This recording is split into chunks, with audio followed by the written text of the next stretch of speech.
TDP అధికార ప్రతినిధి మహాసేన రాజేష్ పై case నమోదైంది. సోషల్ మీడియాలో అసభ్యకర పోస్టు పెట్టినందుకు కేసు నమోదు చేశారు. మహాసేనతో పాటు ఆయన అనుచరులు.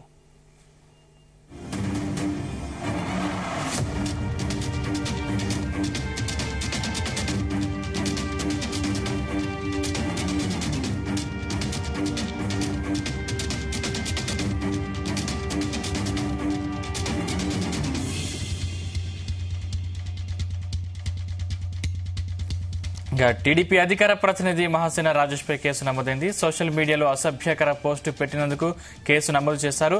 మహాసేనతో పాటు ఆయన అనుచరులను కూడా ఆ కేసు నమోదు చేసినట్టు తెలుస్తోంది. ఇది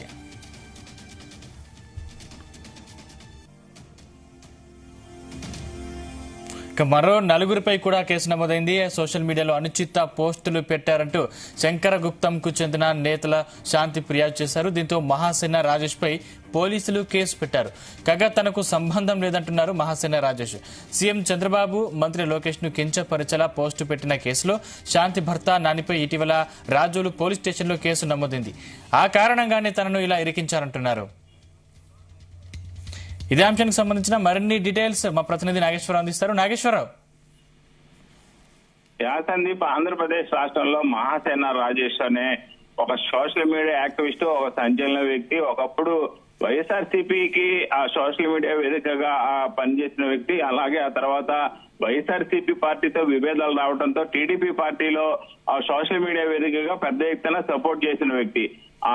ఏదైతే మాజీ ముఖ్యమంత్రి, ప్రస్తుత ముఖ్యమంత్రి చంద్రబాబు నాయుడు తనయుడు లోకేష్ తో పాటు కూర్చొని ఆ స్టేజ్ పంచుకొని వందలాది మందిని మోటివేషన్ చేస్తూ, యాక్టివ్ చేస్తూ కూడా స్పీచ్లు ఇచ్చిన వ్యక్తి మహాసేన రాజేష్.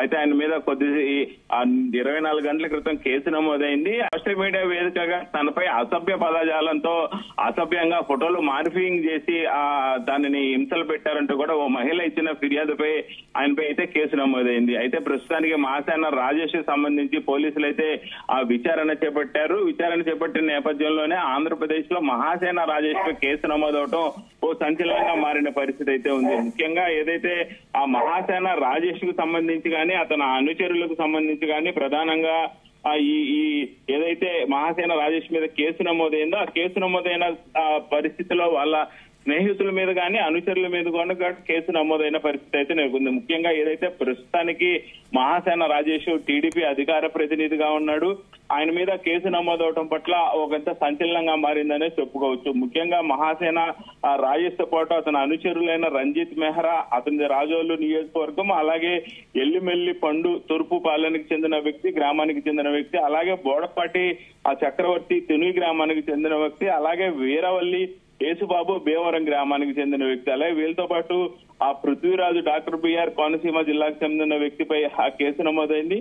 అయితే జనవరి ఫిబ్రవరి నెలల్లో తనపై అనుచిత పోస్టులు పెట్టారని శంకరగుప్తంకు చెందిన శాంతి అనే మహిళ ఈ నెల 12న ఫిర్యాదు చేశారు. ఈ ఫిర్యాదుపై ఆ పోలీసులు విచారణ చేసి కేసు నమోదు చేసిన పరిస్థితి అయితే నెలకొంది. ముఖ్యంగా ఏదైతే ఈ కేసుకు సంబంధించి ఫోటోలపై ఆ మార్ఫింగ్ చేశారా లేదా, మహిళ పెట్టిన కేసుకు సంబంధించి ఆ మార్ఫింగ్ జరిగిందా లేదా, పోస్టులు ఎవరెవరు పెట్టారు ఏందనే దానిపై పూర్తి వివరాల కోసం ఇప్పటికే ఆ పోలీస్ స్టేషన్ నుంచి ఆ ఫేస్బుక్ కి ఆ విచారణ నిమిత్తం ఫిర్యాదు చేశారు. దానికి పూర్తిగా ఈ మహిళకు సంబంధించిన ఫేస్బుక్ కి సంబంధించి పూర్తి డీటెయిల్స్ పంపించాలని కూడా పోలీసులు కోరిన పరిస్థితి ఉంది. ముఖ్యంగా ఈ కేసుకు సంబంధించి మార్ఫింగ్ ఫోటోలపై స్పష్టత వచ్చే వరకు కూడా మహాసేన రాజేష్ మీద ఎటువంటి యాక్షన్ తీసుకోబోమని పోలీసులు కూడా స్పష్టంగా తెలిపిన పరిస్థితి ఉంది. పూర్తి వివరాలు వచ్చాకే చర్యలు తీసుకుంటామని కూడా ఆ పోలీసులు తెలిపిన పరిస్థితి ఉంది.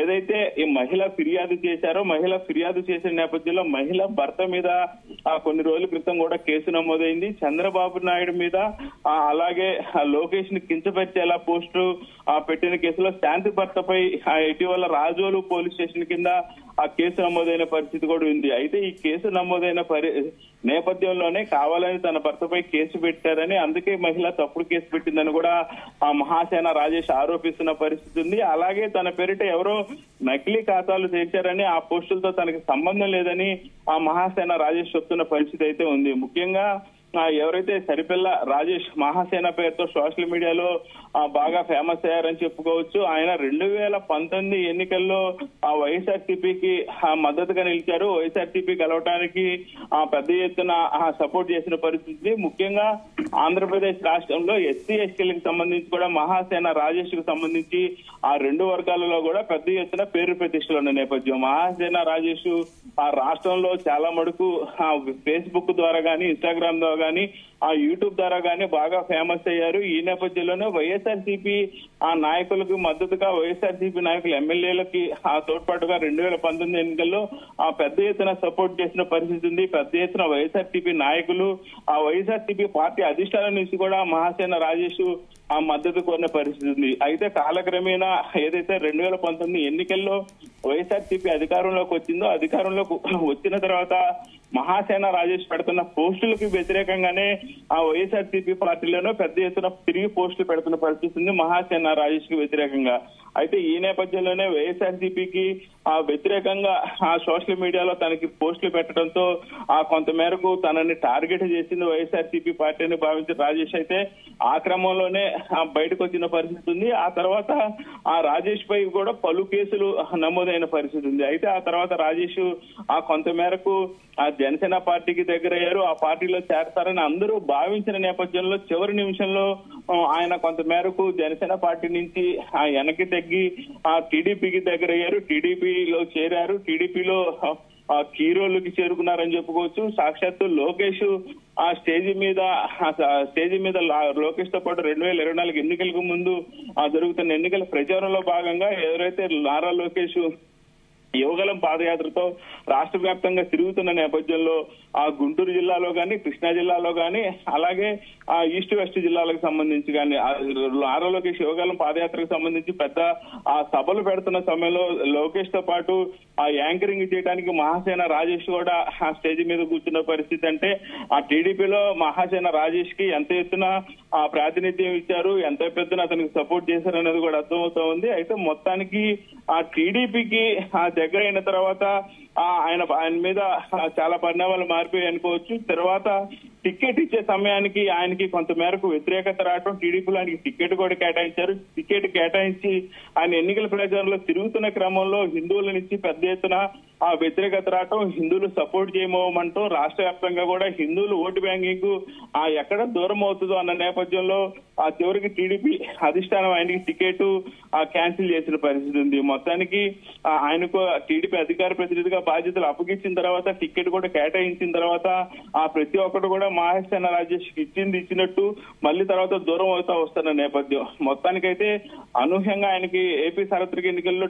గన్నవరం టికెట్ కేటాయించి మళ్ళీ క్యాన్సిల్ చేసిన పరిస్థితి అయితే ఉంది. టికెట్ రావటాన్ని పూర్తి స్థాయిలో ఆ పార్టీలోని కొందరు, అలాగే జనసేన పార్టీకి సంబంధించి ఆ ముఖ్య నేతలు, అలాగే హిందువులకు సంబంధించి మొత్తం కూడా ఆ గతంలో జనసేన రాజేష్ వివిధ ఆ పార్టీల మీద కానీ, వివిధ హిందువుల మీద కానీ, హిందూ సంఘాల మీద కానీ చేసిన ఆ వ్యాఖ్యలు కలకల రేపడంతో అవన్నీ బయటకు తీయడంతో హిందువులు పెద్ద ఎత్తున వ్యతిరేకత చేయడంతో ఆ జనసేన రాజేష్ కి అయితే చివరి నిమిషంలో టికెట్ క్యాన్సిల్ చేసిన పరిస్థితి ఉంది. అయితే ఆ పార్టీకి సంబంధించిన అభ్యర్థుల్ని ఓడిస్తానంటూ కూడా ఆ ఒకానొక టైంలో జనసేన రాజేష్ అన్నాడు. జనసేన పార్టీకి సంబంధించిన అభ్యర్థుల్ని ఓడిస్తారు అని అన్న నేపథ్యంలో టీడీపీ పార్టీ నుంచి కూడా ఆయనకి ఆ కొంత మేరకు వార్నింగ్ కూడా వెళ్ళిన పరిస్థితి ఉంది. మొత్తానికైతే ఇన్ని రోజుల తర్వాత మరలా మహాసేన రాజేష్ పేరు ఆ సంచలనంగా మారింది. ఆయన మీద కేసు నమోదు అవడం పట్ల ఆ పోలీసులు అయితే విచారణ చేపట్టిన పరిస్థితి ఉంది. ఏదైతే ఫేస్బుక్ నుంచి పూర్తి వివరాలు వచ్చాయో, నిజంగా నా మహిళా ఫోటోలు మార్ఫింగ్ చేసి ఫేస్బుక్ లో పెట్టారా, లేకపోతే ఇంకెవరైనా పెట్టారన్న దానిపై, అలాగే ఎప్పుడు ఈ ఫేస్బుక్ మొదలైంది, ఫేస్బుక్ లో ఎవరు మొదట లాగిన్ అయ్యారు, లాగిన్ అయ్యి ఎవరు పెడుతున్నారనే పూర్తి వివరాలు వచ్చిన తర్వాతే ఆ మహాసేన రాజేష్ మీద అయితే చర్యలు తీసుకుంటామని పోలీసులు చెప్పడంతో ఆ మహిళ ఆ ఫేస్బుక్ నుంచి వివరాలు వచ్చేదాకా ఎదురు చూడాల్సిన పరిస్థితి అయితే ఏర్పడింది సందీప్.